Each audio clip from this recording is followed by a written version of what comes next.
proudly covering all of northeastern and central Pennsylvania.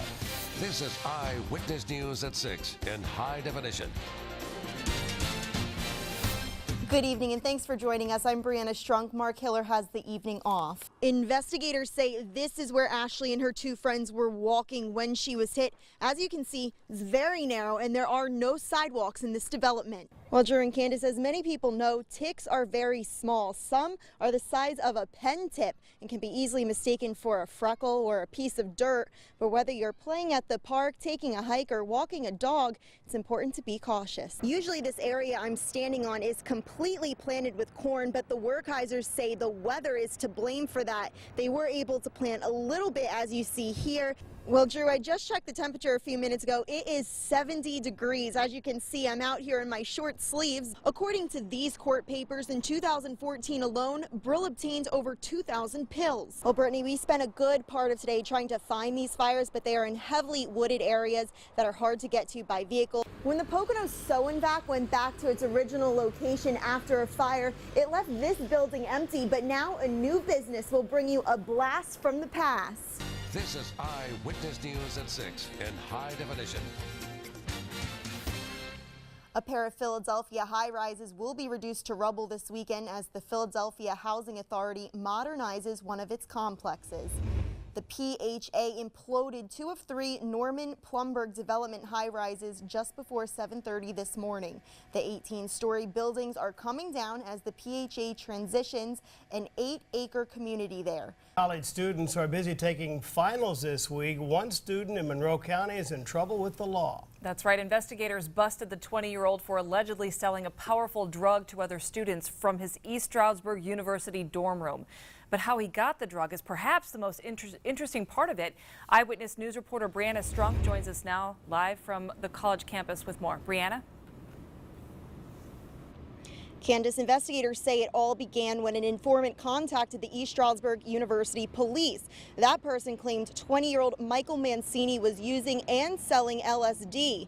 He also claimed Mancini showed him how to order a hitman from the so-called dark web.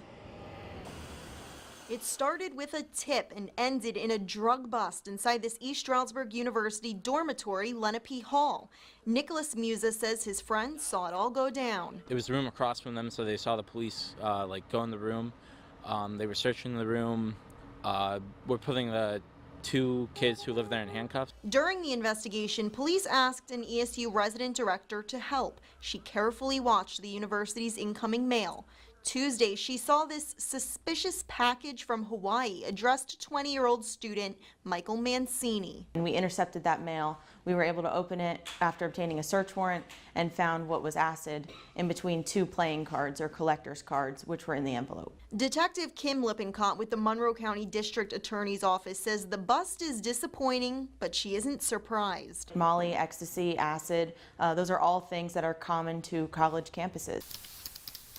Detectives say Mancini bought the LSD from the dark web. And the only way you can really access it is typically through the use of specialized software. The dark web isn't illegal, but it is commonly used by criminals to buy and sell drugs or access child pornography. But the dark web isn't as hidden as criminals may think. It does place several obstacles in our path, but we are able to overcome those obstacles and eventually identify the people who are responsible.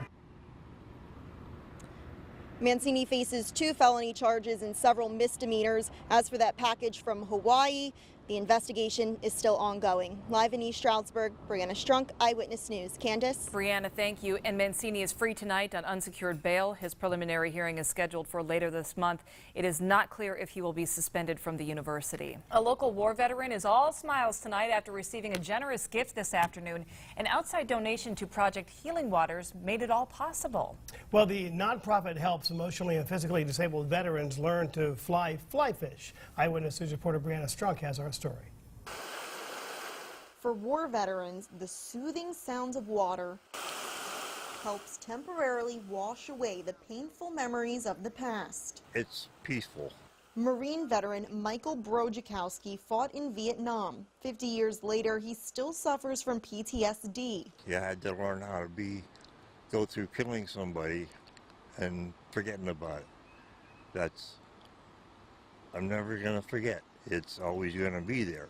Mike's a two-time Purple Heart recipient. While serving, he was shot and also injured in a landmine explosion. Mike is now partially paralyzed in both legs. He relies on a wheelchair.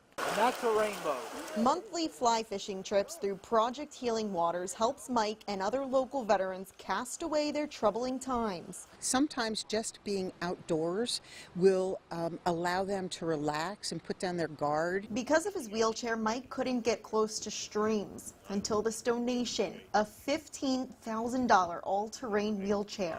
Mike's high-tech chair allows him to move around easier and adjust the speed, while the track allows him to go pretty much anywhere. I can get in the water with it, and I don't have to worry about getting stuck. Giving back to someone I am extremely happy. who's given so much for us. In Kresgeville, Brianna Strunk, Eyewitness News. Mike received his new wheelchair just today, but he already has big plans for hunting and hiking trips in the future. And to learn more about Project Healing Waters fly fishing, visit PA homepage.